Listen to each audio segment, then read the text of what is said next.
Okay, let's finish up on the on Aotearoa, New Zealand to Maori. So last time I started when we were Tuesday, we were going over this. I was mentioning again these changes that occur once the by now Maori have sweet potato in hand, which means that now you can also mention that unlike Eastern Polynesia and Hawaii, you don't end up with a more complex political social structure coming in place. To a certain extent, you can think of Maori society as being like a spin-off of more traditional Central Polynesia, I suppose maybe is a good way to phrase it. Several interesting side effects of this, which I've never really, there's been some discussion of, but I don't know that anyone's really come up with a compelling argument. And there's nothing in the Maori oral traditions, which just talk about families going after families for competing for property. But two things do happen. Part of this is actually similar to Hawaii, which is sort of odd because you don't have the political overlay. And next time I'll go over real quickly, just sort of a quick bang and grab of how Hawaii changed. But in Aotearoa, what does happen by, say, 1600s, is that you start to get the idea that you can go to someone else's property, beat the crap out of them, and take the resources and enslave or kill them, and then go back home. So you don't migrate per se, which is actually what happens here in Hawaii. But you do get the idea of a really large-scale violence against your neighbors.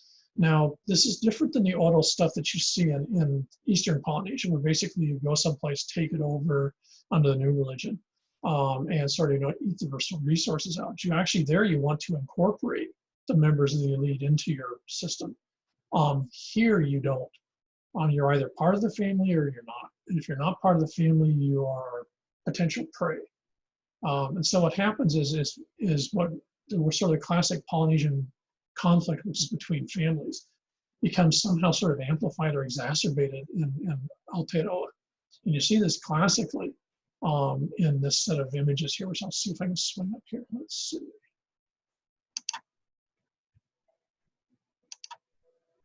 Oops, let's see. This is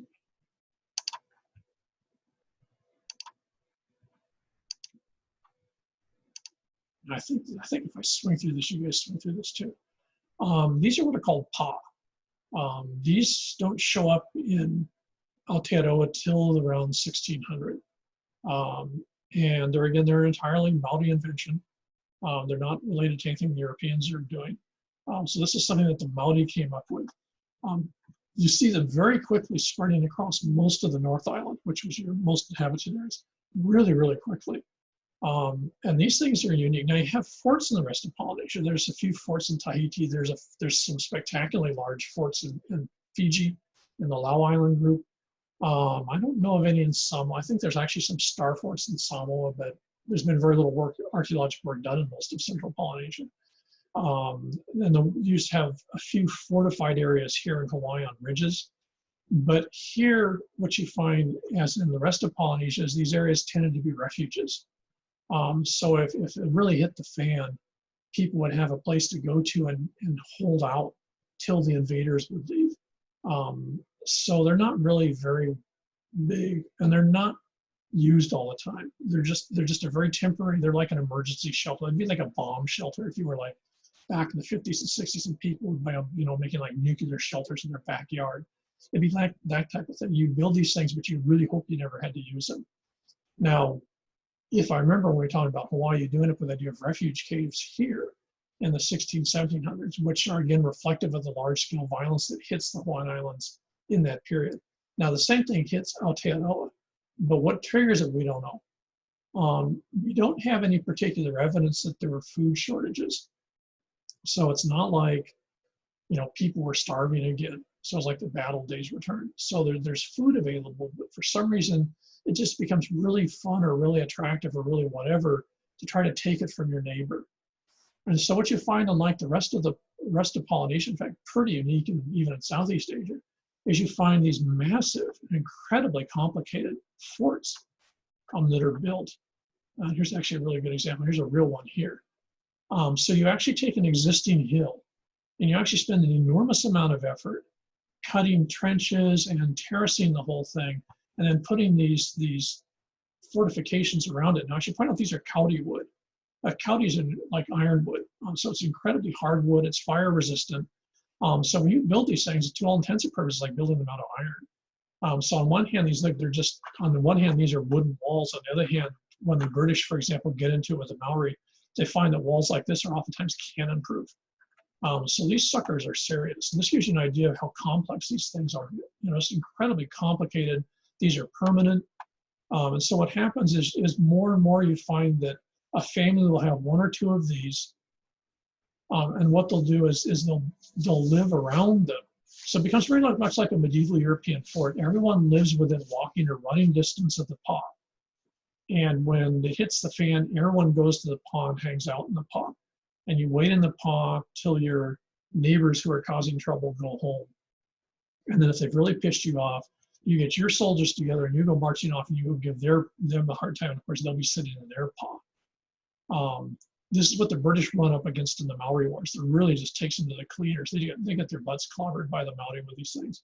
There were even like little hidey holes in here where you can hide and jump up behind people.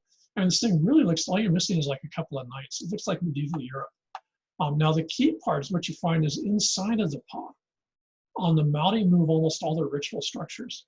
So everything that would have been in a normal village and all the rest of Polynesia, even here, gets largely shifted to the inside of this particular area. So these pa are large, compressed, compartmentalized communities. And the center of this, in fact, you can see this image down here, would be your marae. So what happens in the Maori concept is that the idea of the marae, the classic stone platform ritual center that you find in the rest of Polynesia, which becomes the heiau here, but pretty much always keeps its same function.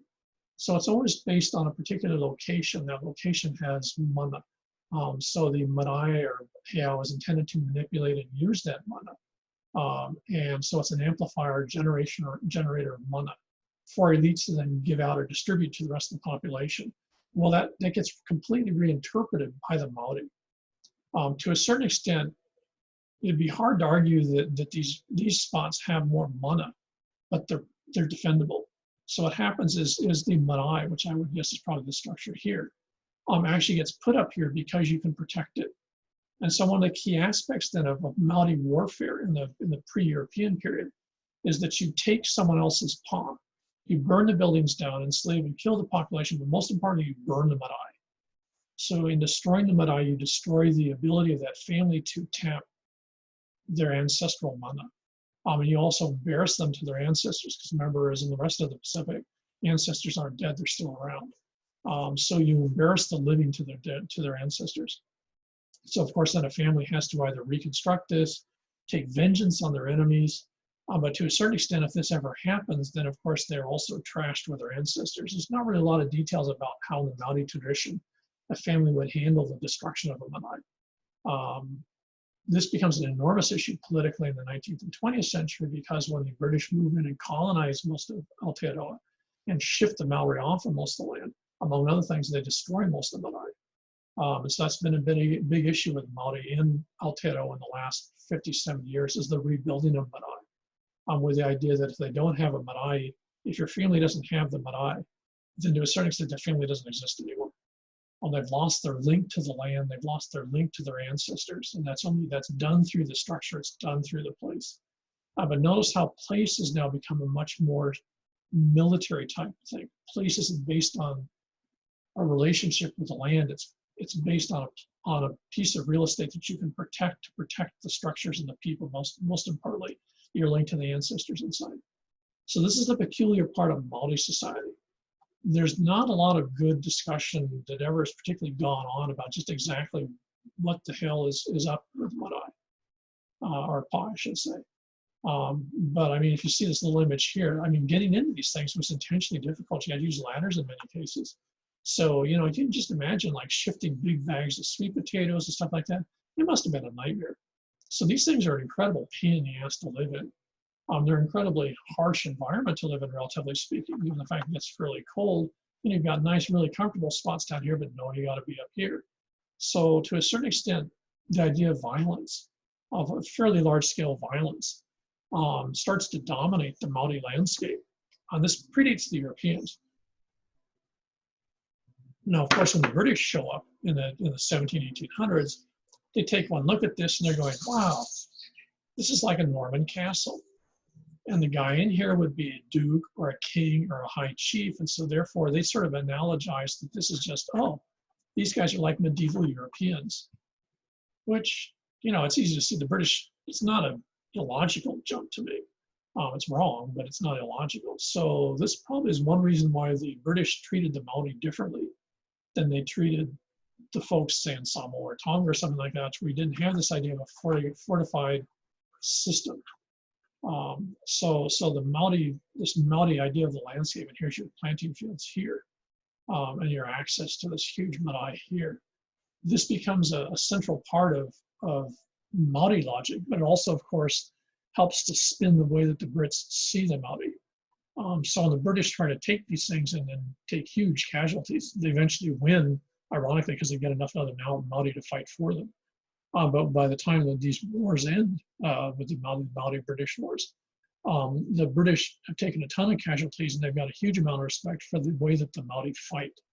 As I think I mentioned last time, the British have a really weird attitude. If you beat them, and then they eventually have to beat you, but it costs them a lot of people, then they have a lot of respect for you. It's sort of like, you know, mixed martial arts or something like that. So the British then have a different relationship with the Maori than they do with Samoa, Fiji, Tonga, and the other places the British have interest in, simply because of not only what the Maori did, but also how the British viewed what the Maori did. And this has a huge impact in Aotearoa in the 20th and 21st century because of the British relationship with the folks that built these things. So this becomes the really big puzzle, is just exactly what the hell was going on in Polynesia that would make this possible. So let me see if I pop this up.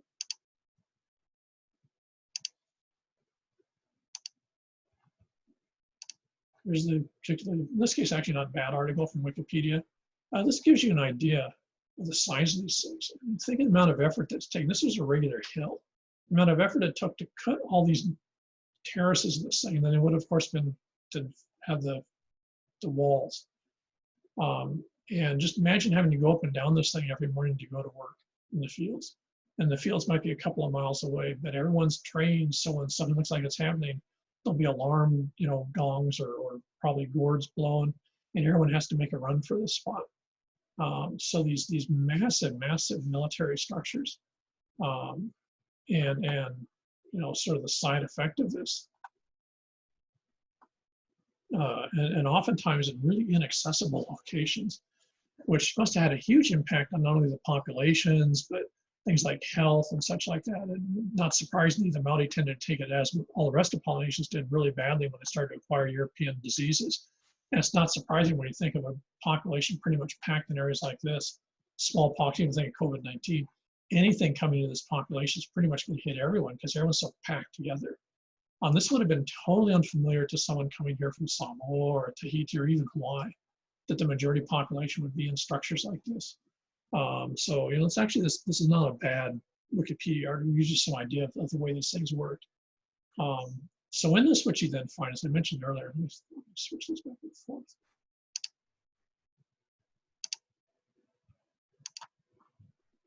What you end up is an interesting, the word remains the same, but what happens is the marae changes an entirely different type of thing.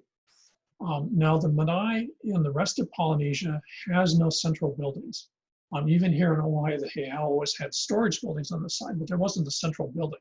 It's an open area where you do ceremonies. And again, I think one of the videos you've got shows a little bit of that in Tahiti. So what happens is again, with these other changes that make Maori into Maori, is this reinterpretation of the role of marae. So if you would, what sort of gets lost, I would maybe as a guess in the Maori world from Central Polynesia is the idea of the whānau sort of falls apart. So the idea that you've got related large families that work together sort of seems to disappear. And what you get is each family becomes a standalone thing. Each family has their own pa. In the pa, there will be the marae. So the marae becomes this incredibly sophisticated structure. And again, because you have these very, very hard woods, you also, just from a technical standpoint, have access to greenstone, which is a type of jade. So you have the stone tools that allow you to actually carve these really hard woods. And so what happens is you get this whole sort of reinvention, if you would, of the ritual structure into a family house. So what would this would actually make sense in a Melanesian context. Your longhouse is actually your family structure, but it is also your ritual structure. So the Maori sort of, I don't know if you want to call it reinvent, but they go back to this. And so what you find is the front of a marae will have in carvings on it basically the basic name images or the symbols of the family. These would be the different ancestors, the different places that are central to the way the family views itself. When you go inside, so switch this over. Hope you guys are seeing this. Which are going to get all these incredibly complex carvings. And the intent is when you enter the front door of the marae, you're entering the body of the ancestors. So the collective ancestors that make up the family are embodied in this structure. So when you walk in the front, that's basically going into the mouth. So you've entered the mouth chamber. And so when you're walking in here, walking through the chest cavity. So if these would be the ribs of the family ancestors. And so each of these ribs will have part of the history of the family. So in a traditional marae, there will always be part of these that won't be carved yet because that's the part that hasn't been done. That part of history hasn't happened yet. So a marae is always an unfinished work. But what it says is moving from the front to the back. It's basically the story of who we are. So this is why the marae becomes so central to Maori identity, because it basically is the spot in which the ancestors are interacting with their descendants. So if you would, the ancestors that are sort of embedded or collectively around here are interacting with the people who are their living children, who are the ones that use this space. So your political discussions, your art, for example, weaving, other types of stuff, would all be done in or around the marae, so that the ancestors, this is where you get your mana. So in the Maori version, the mana is put within a structure. And this makes it radically different than what you see in the rest of Polynesia, where the rituals give you the mana. To a certain extent, the rituals also happen here, but the rituals are usually done outside. Are done outside for the purpose of generating mana that then is sort of imbued largely in the structure itself. So this becomes the Maori reinterpretation, if you would, of this whole logic, is of the marae. So the marae becomes a central feature in Maori life. This also means that the marae becomes central to family identity, and of course this would be in the pa. So this is the Maori. This is the world of the Maori that the British bump into. One side effect, let's see, sort of see it here. If you look at this particular video, or no, here's the video. One of the side effects of this is that tatau in Aotearoa is done by wood carvers. So the folks that carve the decorations, for example, the decorations in this head effigy here, which would be of an ancestor, would also be the same way that you would do it in people.